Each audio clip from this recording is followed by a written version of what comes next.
Okay, I want to share a few thoughts on Daniel Stendel's dismissal from Barnsley because I think it raises some important issues about modern football and about the way that some clubs are run, which on the surface is very intelligent. At Barnsley, owners have come in with links to Billy Bean and Moneyball, the Moneyball story, and a way of going about running their business. A recruitment model that basically uses analytics and sees the club as a vehicle really to have shrewd recruitment and sell on players for bigger values and improve the team at the same time.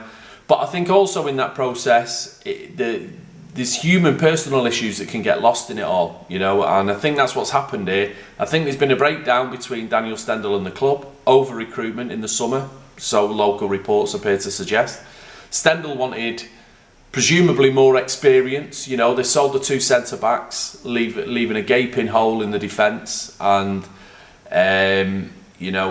basically Stendel presumably wanted more experience. He wanted a bit more steel in there because he kind of could see what was coming at a higher level. And the club has just stuck rigidly to their model and recruited accordingly as a model that's been successful up to this point. But they're a process team. Daniel Stendel's a process manager essentially. He's come from Germany.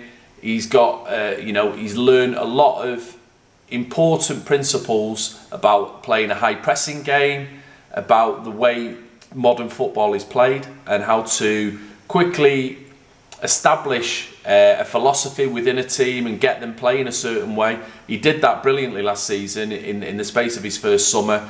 Almost straight off the bat, Barnsley were this really efficient, well drilled outfit that went after teams. From quite early in the season it was evident that this way of playing had been drilled into them very, very quickly, and all the players grasped what they needed to do and understood it very quickly.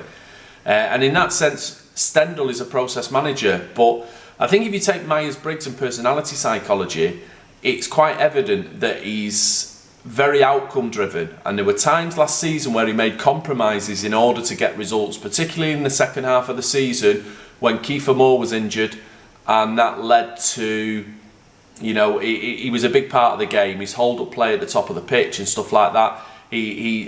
He was a big focal point for the team, and it was evident that they were going to struggle in certain ways without him. It encouraged opponents to, go after Barnsley a bit more than they would have done when they were too busy worrying about Kiefer Moore. And Stendel kind of seen these patterns, and he wanted, he made compromises in order to get results. They became a very low-scoring team for a few weeks. It was all about clean sheets. I think they kept about 7 or 8 clean sheets on the bounce, which kept them in the hunt for the promotion race when it might have, they might have hit a sticky patch that would have ultimately cost them in the end.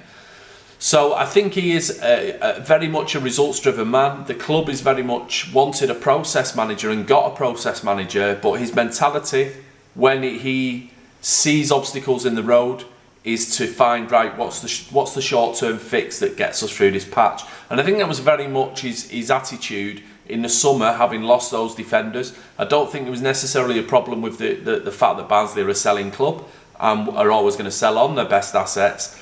But I think that in terms of the replacements, Stendel probably saw what was coming and probably knew that Barnsley were going to really struggle to compete as that process team in the Championship without that steel through the core of the side. So basically we've reached this point now after a 5-1 defeat at Preston that Stendel's gone. It largely comes down, by all accounts, to disagreements behind the scenes and the fact that the relationship has broken down. And I just think this teaches us a lot about analytics, and it teaches us about, without the balance and without the right psychology and the personal touch and those human relationships being built, how the best model in the world can break down. And I think that Barnsley is a club that could really benefit from understanding a little bit better how these relationships work, because you see these pictures now of Stendel and the rapport he built up with the fans. It's going to take a long time now for the club to replace that sense of connection between the club and the team and the manager, and and the fan base, it should all be together as one group, all kind of on the same page.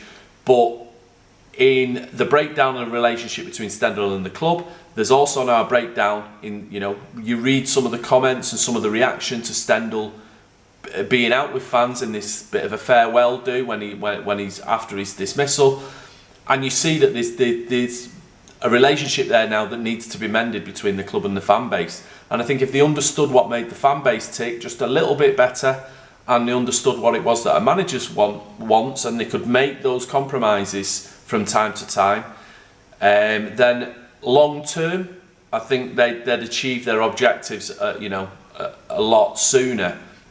Because sometimes we all have to make compromises, and I think if they'd just give Stendel a little bit of what he wanted for him to feel more secure in the job that he was doing this season, I think there was a lot more mileage to be had in that relationship between Stendel and Barnsley.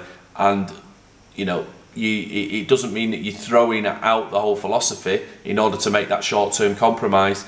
And if you're playing in the Championship next season, you've still got a healthy relationship with Stendel, you've still got a healthy relationship with the supporters, then that compromise is well worthwhile. It's all about finding the balance between those human relationships and understanding the psychology of what makes a club tick, and you know, the different factors, and using your data, your intelligence of using the data to create a model of how to run a football club from the logical, analytical side.